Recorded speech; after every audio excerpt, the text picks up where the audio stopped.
Hello friends, welcome to my channel. Whenever we start any new project in AWS, we start from management console. We create all the resources there, we test everything goes as planned, and then we start with automation. So you need to start from the scratch for your automation script. Look at AWS management console for all the services and resources you created and start scripting it. Isn't it a rework?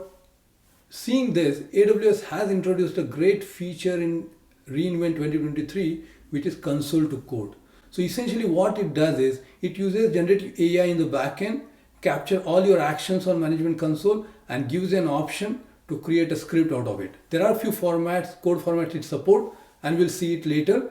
But in principle, whatever you have done in AWS management console, you can convert into the script and gives you a head start for your automation. Isn't it great? But mind you, it is only supported for EC2, and I see that as a limitation for the tool. I wish and hope the tool will become better and it starts supporting all the services in AWS. So that will make a huge difference in our automation work. So we can start automation right after you are done with your project in like project testing in management console. So with this, let's get into management console and see it ourselves, how this console to code works. Okay, so I logged into management console and went to EC2 page, and you can see only one server is running. So let me launch one instance. Okay, so I'm just launching one instance and we will see like how this will be captured in console to code portal. So click my test server and everything I'll just keep it as is, because the main purpose of this tutorial, right, just to show like how we are going to use console to code option to get whatever actions we are doing as part of the console, that will be captured in console to code and we can convert that in YAML file or JSON file. I'll show you what are the other options for like coding language or coding format, but that will be next. So select security group. I'm just using one existing security group. I don't see that really will matter here. And then yeah, that's it. I'll just keep everything same and then launch instance. Okay, so let's wait till this instance is created. Okay, so instance is in running state. So with this, let's go to console to code, which is in preview at the moment. If you go into this preview, it says introducing console to code. You can use console to code to build automation code for you. Console to code uses generative AI to quickly suggest code for your console actions, making it simple, fast and cost effective. So this is what console to code option is. If I go into this, then I can see all the actions which I have taken. These are the three options. So I want to see mutating, where we have created an instance and we should see run instance API, so our operations. So we just need to wait for it. What I'll do is I'll just pause this video and come back when I start seeing this actions here. Okay, great. So we started seeing like mutating actions. So you can see when you choose show mutating, you can see three actions. Two are terminate instances and one is run instance. So I did terminate instances, so that is reflected here. But what we are interested in is like run instance. If I choose run instance, then this will be clickable. So let me choose this, and these are the actions what I want to add in my template, right? CloudFormation template or my code. Whatever I want to do, right, I want to do only for this action, and there is a restriction that as of now you can choose only 5 actions, right, and that is one of the limitations I must say. So this I chose launch instance, run instance is operation, and if I go into this, let me see what are the options. So for CDK you have generate Java code, generate Python code or generate TypeScript code. CloudFormation you can generate in JSON format or in YAML format.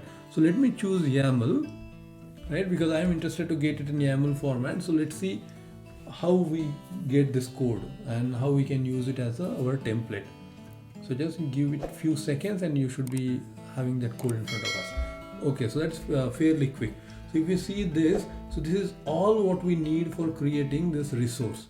If you can see it here, right, this is the format what we got, and it gives reasoning for creating this code, and this is using generative AI in the back end.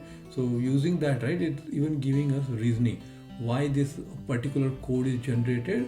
You have two options now.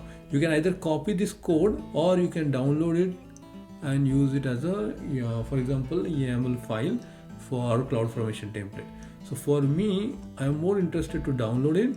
Yeah, so this is the file it downloaded. So here we can start using, and then let's see whether we can just get a head start to our automation, and using this YAML file, can we create an instance ourselves? CloudFormation format. So I just go here and then just grab this 2 line just to have it in proper format. Okay, let me go in Visual Studio.